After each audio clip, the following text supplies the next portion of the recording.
ಗೆ ಸರ್ಕಾರಿ ಶಾಲಾ ಶಿಕ್ಷಕರಿಗೆ ಸಂಕಷ್ಟ ತಂದಿದೆ ಬೆಲೆ ಏರಿಕೆ. ಶಿಕ್ಷಕರ ಜೇಬು ಸುಡುತ್ತಿದೆ ಬಿಸಿಯೂಟ ಯೋಜನೆ. ದಿನದಿಂದ ದಿನಕ್ಕೆ ಬಾಳೆಹಣ್ಣು ಮೊಟ್ಟೆ ಬೆಲೆ ದುಬಾರಿ ಆಗ್ತಾ ಇದೆ. ಒಂದ್ ಕಡೆ ಇಲ್ಲಿ ಮಕ್ಕಳಿಗೆ ಸರಿಯಾದ ಸೌಲಭ್ಯ ಸಿಗ್ತಾ ಇಲ್ಲ, ಮತ್ತೊಂದ್ ಕಡೆ ಇಲ್ಲಿ ಮಕ್ಕಳ ರಕ್ಷಣೆ ಆಗಬೇಕು, ಜೀವ ರಕ್ಷಣೆಗೆ ಇಲ್ಲಿ ಸಮಸ್ಯೆ ಇದೆ ಅಂತ ಹೇಳಿ ಅಟ್ಲೀಸ್ಟ್ ಅಧಿಕಾರಿಗಳಿಗೆ ಮನವಿಯನ್ನ ಮಾಡಿಕೊಂಡ್ರೆ ಅವರಿಗೆ ಸಸ್ಪೆಂಡ್ ಭಾಗ್ಯವನ್ನ ಕರುಣಿಸ್ತಾರೆ. ಮತ್ತೊಂದ್ ಕಡೆ ಅದೇ ಒಂದು ಸರ್ಕಾರಿ ಶಾಲಾ ಶಿಕ್ಷಕರಿಗೆ ಸಂಕಷ್ಟ ತರ್ತಾ ಇದೆ ಈ ಸರ್ಕಾರ. ಕಾರಣ ಬಿಸಿಯೂಟ ಯೋಜನೆಯಲ್ಲಿ ಬಾಳೆಹಣ್ಣು ಮೊಟ್ಟೆ ಬೆಲೆ ದುಬಾರಿ ಆಗಿದೆ. ಕಡಿಮೆ ಬೆಲೆಗೆ ಸಿಗೋ ಬಾಳೆಹಣ್ಣು ಮೊಟ್ಟೆ ಖರೀದಿಯನ್ನ ಮಾಡಬೇಕು ಅಂದ್ರೆ ಕಡಿಮೆ ಗುಣಮಟ್ಟದ ಮೊಟ್ಟೆ ಬಾಳೆಹಣ್ಣು ತೆಗೆದುಕೊಳ್ಳಬೇಕಾಗುತ್ತೆ. ಮೊಟ್ಟೆ ಬಾಳೆಹಣ್ಣು ದರ ಏರಿಕೆಯಿಂದ ಈಗ ಶಿಕ್ಷಕರು ಕಂಗಾಲಾಗಿದ್ದಾರೆ. ಪ್ರತಿ ವಿದ್ಯಾರ್ಥಿಗೆ 6 ರೂಪಾಯಿಯನ್ನ ನೀಡ್ತಾ ಇದೆ ಶಿಕ್ಷಣ ಇಲಾಖೆ. ಕೆಲವು ದಿನಗಳಿಂದ ಒಂದು ಮೊಟ್ಟೆಗೆ 7.5 ರೂಪಾಯಿ ಬೆಲೆಯಾಗಿದೆ. ತಿಂಗಳಿಗೆ 5 ರಿಂದ 6 ಸಾವಿರ ಹೆಚ್ಚುವರಿ ಹಣವನ್ನ ಶಿಕ್ಷಕರೇ ತಮ್ಮ ಕೈಯಿಂದ ಕೊಡಬೇಕು, ವ್ಯಯಿಸಬೇಕಾಗತ್ತೆ. ಬಿಸಿಯೂಟ ಯೋಜನೆ ಅಡಿಯಲ್ಲಿ ಮಕ್ಕಳಿಗೆ ಬಾಳೆಹಣ್ಣು ಮೊಟ್ಟೆ ಕೊಡಬೇಕು ಅಂತ ಹೇಳಿದ್ರೆ ತಮ್ಮ ಜೇಬಿನಿಂದ ಹಣವನ್ನ ಕೊಟ್ಟು ಆ ಒಂದು ಯೋಜನೆಯನ್ನ ಪಾಪ ತಮ್ಮ ಮೇಲೆ ಹಾಕೊಂಡು ಮಾಡ್ಬೇಕಾಗತ್ತೆ ಶಿಕ್ಷಕರಲ್ಲಿ ಕೆಲಸವನ್ನ. ಅಂತಹ ಪರಿಸ್ಥಿತಿಯನ್ನ ತಂದೊಡ್ಡಿದೆ.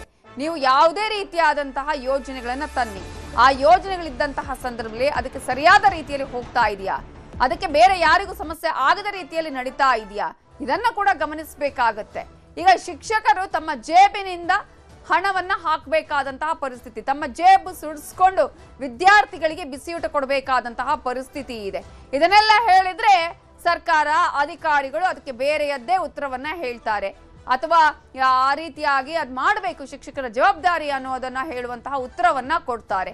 ಈಗ ಇದು ಯಾವುದೇ ಕಾರಣಕ್ಕೂ ಕೂಡ ಸ್ಟಾಪ್ ಆಗಬಾರ್ದು, ಮಕ್ಕಳಿಗೆ ಪ್ರತಿನಿತ್ಯದಂತೆ ಈ ಒಂದು ಯೋಜನೆಯ ಪ್ರಯೋಜನ ಸಿಗಬೇಕು ಅನ್ನುವ ಕಾರಣಕ್ಕಾಗಿ ಶಿಕ್ಷಕರು ತಮ್ಮ ಕೈಯಿಂದ ಹೋದ್ರೂ ಪರವಾಗಿಲ್ಲಪ್ಪ, ಮಕ್ಕಳ ಹೊಟ್ಟೆ ತುಂಬಬೇಕು, ಮಕ್ಕಳಿಗೆ ಸಿಗ್ಬೇಕಾದಂತಹ ಪೌಷ್ಟಿಕ ಆಹಾರ ಸಿಗ್ಬೇಕು ಅಂತ ಹೇಳಿ ತಮ್ಮ ಕೈಯಿಂದ ತಮ್ಮ ಜೇಬಿನಿಂದ ದುಡ್ಡು ಹಾಕಿ ಕೊಡ್ತಾ ಇದ್ದಾರೆ. ಆದ್ರೆ ಏನ್ ಮಾಡ್ತಾ ಇದೆ ಸರ್ಕಾರ, ಏನಾಗಿದೆ, ಯಾವ ರೀತಿಯಾಗಿ ಈಗ ದರ ಏರಿಕೆ ಆಗಿದೆ, ಇದರಿಂದ ಯಾರ್ಯಾರಿಗೆ ಸಂಕಷ್ಟ ಉಂಟಾಗಿದೆ, ಸರಿಯಾದ ರೀತಿಯಲ್ಲೇ ವ್ಯವಸ್ಥೆಗಳು ಸರಿಯಾಗಿ ಹೋಗ್ತಾ ಇದೆಯಾ, ಯೋಜನೆಗಳು ಆಗ್ತಾ ಇದೆಯಾ, ಇದ್ಯಾವುದನ್ನ ಕೂಡ ತಲೆ ಕೆಡಿಸಿಕೊಳ್ತಾ ಇಲ್ಲ. ಯೋಜನೆ ಮಾಡಿದೀವಿ, ಅದು ನಡಿಬೇಕು, ಹೇಗಾದ್ರೂ ನಡೀಲಿ ಅನ್ನುವಂತಹ ರೀತಿಯಾದಂತಹ ಧೋರಣೆ ಇಲ್ಲಿ ಕಾಣಿಸ್ತಾ ಇದೆ. ಅಟ್ಲೀಸ್ಟ್ ಏನಾಗಿದೆ, ಎಷ್ಟು ರೂಪಾಯಿ ಏರಿಕೆಯಾಗಿದೆ, ಯಾವ ರೀತಿಯಾಗಿ ಈ ಸಮಸ್ಯೆಗೆ ಪರಿಹಾರ ಕಂಡುಕೊಳ್ಬಹುದು, ಎಷ್ಟು ರೂಪಾಯಿ ಜಾಸ್ತಿ ಮಾಡಬೇಕು, ಇದರ ಬಗ್ಗೆ ಕೂಡ ಯೋಚನೆ ಮಾಡಬೇಕಾಗತ್ತೆ. ಆದ್ರೆ ಅದನ್ನ ಹೊರತುಪಡಿಸಿ ಈಗ ಶಿಕ್ಷಕರು ತಮ್ಮ ಜೇಬಿನಿಂದ ತಾವೇ ದುಡ್ಡು ಕೊಡಬೇಕಾದಂತಹ ಪರಿಸ್ಥಿತಿ ನಿರ್ಮಾಣ ಆಗಿದೆ.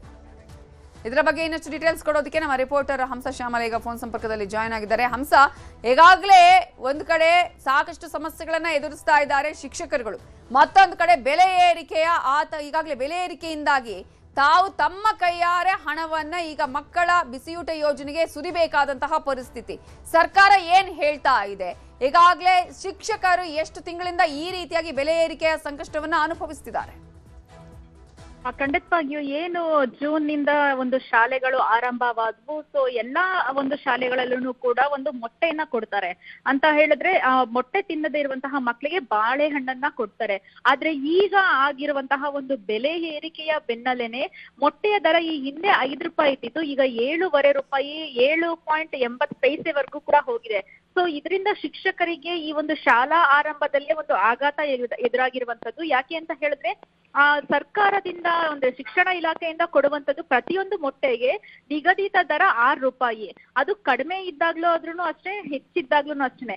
ಕಡಿಮೆ ಇದ್ದಾಗ ಇದನ್ನ 1 ರೂಪಾಯಿ ಏನ್ ಎಕ್ಸ್ಟ್ರಾ ಉಳಿತಿತ್ತು ಆ ಹಣವನ್ನ ಅಲ್ಲಿ ಒಂದು ಮೊಟ್ಟೆಯನ್ನ ಬೇಯಿಸೋದಕ್ಕೆ ಗ್ಯಾಸ್ ಅನ್ನ ತೆಗೆದುಕೊಳ್ಳೋದಕ್ಕೆ ಬಳಕೆಯನ್ನ ಮಾಡ್ತಿದ್ರು. ಆದ್ರೆ ಈಗ ಒಂದ್ ಕಡೆ ಮೊಟ್ಟೆ ದರ ಕೂಡ ಏರಿಕೆಯಾಗಿರುವಂತದ್ದು. ಸೊ ಅದಕ್ಕೆ ಇವರು ಎಕ್ಸ್ಟ್ರಾ 1 ರೂಪಾಯಿ 50 ಪೈಸೆಯನ್ನ ಹೆಚ್ಚುವರಿಯಾಗಿ ಹಣವನ್ನ ಇವರೇ ಹಾಕ್ಬೇಕಾಗಿದೆ. ಇದರ ಜೊತೆ ಗ್ಯಾಸ್ ನ ಒಂದು ವೆಚ್ಚವನ್ನು ಕೂಡ ಇವರೇ ಭರಿಸಬೇಕಾದಂತಹ ಪರಿಸ್ಥಿತಿ ಎದುರಾಗಿರುವಂತದ್ದು. ಹೀಗಾಗಿ ಬರುವ ಸಂಬಳದಲ್ಲೇನೆ ಇವರೇನೆ ಒಂದು ಅಡ್ಜಸ್ಟ್ಮೆಂಟ್ ಮಾಡ್ಕೊಂಡು ಮೊಟ್ಟೆನ ಖರೀದಿ ಮಾಡ್ತಾರೆ. ಇದೇ ಪರಿಸ್ಥಿತಿ ಬಾಳೆಹಣ್ಣಿಗೂ ಕೂಡ ಆಗ್ತಿದೆ. ಒಂದು ಚೆನ್ನಾಗಿರುವಂತಹ ಒಂದು ಬಾಳೆಹಣ್ಣು ತೆಗೆದುಕೊಳ್ಳೋದಕ್ಕೂ ಕೂಡ ಹೆಚ್ಚಿನ ಹಣವನ್ನ ಕೊಡ್ಬೇಕಾಗಿದೆ. ಇಲ್ಲ ಕಡಿಮೆ ರೇಟ್ನ ಬಾಳೆಹಣ್ಣು ತರೋದಾದ್ರೆ ಅದರದ್ದು ಉತ್ತಮ ಕ್ವಾಲಿಟಿ ಇರೋದಿಲ್ಲ. ಸೊ ಹೀಗಾಗಿಯೇ ಮಕ್ಕಳಿಗೆ ಎಸ್ಪೆಷಲಿ ಒಂದು ಬಾಳೆಹಣ್ಣು ಆರೋಗ್ಯಕರ ದೃಷ್ಟಿಯಲ್ಲಿ ಮತ್ತೆ ಬಾಳೆಹಣ್ಣು ಮೊಟ್ಟೆನ ಹೇಳಿರುವಂತದ್ದು. ಸೊ ಇವ್ರಿಗೆ ಒಳ್ಳೆ ಕ್ವಾಲಿಟಿ ಮೊಟ್ಟೆ ಬಾಳೆಹಣ್ಣನ್ನೇ ನೀಡಬೇಕಾಗುತ್ತೆ. ಹೀಗಾಗಿ ಈ ಒಂದು ಶಿಕ್ಷಣ ಇಲಾಖೆ ಇದ್ರ ಬಗ್ಗೆ ಗಮನ ಹರಿಸ್ಬೇಕು ಅನ್ನುವಂತಹ ಮನವಿಯನ್ನ ಕೂಡ ಮಾಡ್ತಿದ್ದಾರೆ. ಆದ್ರೆ ಈಗ ಸದ್ಯದ ಮಟ್ಟಿಗೆ ಒಂದು ಶಿಕ್ಷಣ ಸಚಿವರು ಯಾರು ಅನ್ನುವಂಥದ್ದು ಕೂಡ ಇನ್ನೂ ಗೊತ್ತಾಗಿಲ್ಲ.